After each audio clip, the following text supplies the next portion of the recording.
അസ്സലാമു അലൈക്കും വറഹ്മത്തുള്ളാഹി വബറകാതുഹു.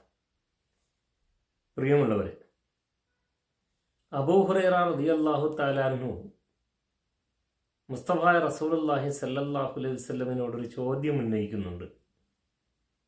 ഇമാം ബുഖാരി റിപ്പോർട്ട് ചെയ്യുന്ന ഹദീസിൽ ഇങ്ങനെ കാണാം.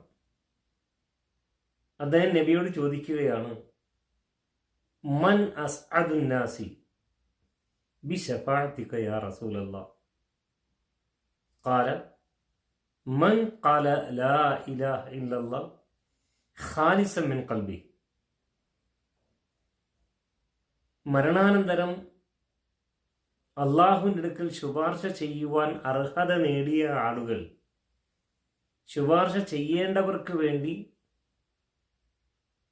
അള്ളാഹുവിനോട് പ്രാർത്ഥിക്കുമ്പോൾ ആ പ്രാർത്ഥന സ്വീകരിക്കുവാൻ അർഹത നേടുന്നവരായ ആളുകൾ ആര് എന്നാണ് നബി സല്ലല്ലാഹു അലൈഹി വസല്ലമ ഇവിടെ അബൂ ഹുറൈറ റളിയല്ലാഹു തആല അൻഹുവിന് മറുപടി നൽകുന്നത്.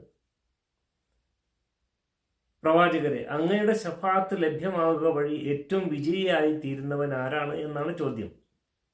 അപ്പോൾ നബി സല്ലല്ലാഹു അലൈഹി വസല്ലം പറഞ്ഞു, മൻ ഖാല ലാ ഇലാഹ ഇല്ലല്ലാഹ് ഖാലിസൻ മിൻ ഖൽബി.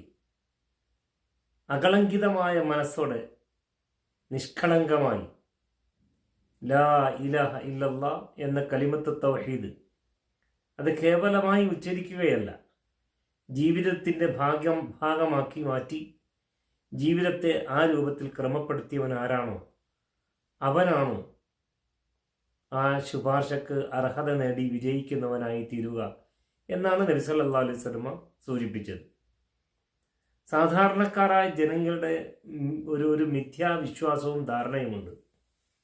ഈ ദുനിയാവിൽ നമസ്കാരം വേണ്ടതുപോലെ നിർവഹിക്കാതെ, അള്ളാഹുവിനെ വേണ്ടതുപോലെ മനസ്സിലാക്കി അള്ളാഹുവിനോട് മാത്രം പ്രാർത്ഥിക്കാതെ, ചോദ്യങ്ങൾ അള്ളാഹു അല്ലാത്തവരിലേക്ക് തിരിച്ചുവിടുകയും യാചനകളും പ്രാർത്ഥനകളും മറ്റു പലരിലേക്കും തിരിച്ചുവിടുകയും ഒക്കെ ചെയ്യുന്ന സാധാരണക്കാരായ ആളുകൾ, അവർ തന്നെയും അത്തരത്തിലുള്ള ആളുകളെ പ്രാപിക്കുന്നതിനുള്ള കാരണം അവർക്ക് നാളെ അള്ളാഹുവിൻ്റെ അടുക്കൽ ഇവർ ശുപാർശകരായി മാറും എന്ന വിശ്വാസത്തിൻ്റെ പുറത്താണ്. പക്ഷേ ഇവർ നമസ്കരിക്കുന്നില്ല, കൃത്യമായി അള്ളാഹുവിൻ്റെ കൽപ്പനകൾ പാലിക്കുന്നില്ല, മരണപ്പെട്ടു പോയവരോടും അതോടൊപ്പം തന്നെ വിഗ്രഹങ്ങളോടും ഒക്കെ പ്രാർത്ഥിക്കുകയും യാചിക്കുകയും അഭയം തേടുകയും ചെയ്യുന്ന സാഹചര്യത്തിലുമാണുള്ളത്. പറയുമ്പോൾ അവർ മുസ്ലിങ്ങളാണ് എന്ന പേരാണ് പറയുക. പക്ഷെ അവരാരും ഈ ശുപാർശക്ക് അർഹരായിത്തീരുന്നവരല്ല. നബിയുടെ നിന്ന് മാത്രമല്ല, മുഅ്മിനീങ്ങളിൽ നിന്ന് ശുപാർശക്ക് അർഹത നേടുന്ന ആളുകൾ ഉണ്ടാവും. ആ ആളുകൾ പോലും ഇത്തരത്തിലുള്ള ആളുകൾക്ക് വേണ്ടി ശുപാർശ ചെയ്യുകയില്ല എന്നാണ് മുസ്തഫ റസൂലുള്ളാഹി സ്വല്ലല്ലാഹു അലൈഹി വസല്ലം അബൂ ഹുറൈറ റളിയല്ലാഹു തആല അൻഹു കൊടുത്ത ഈ മറുപടിയിൽ നിന്ന് നമുക്ക് മനസ്സിലാക്കാനുള്ളത്.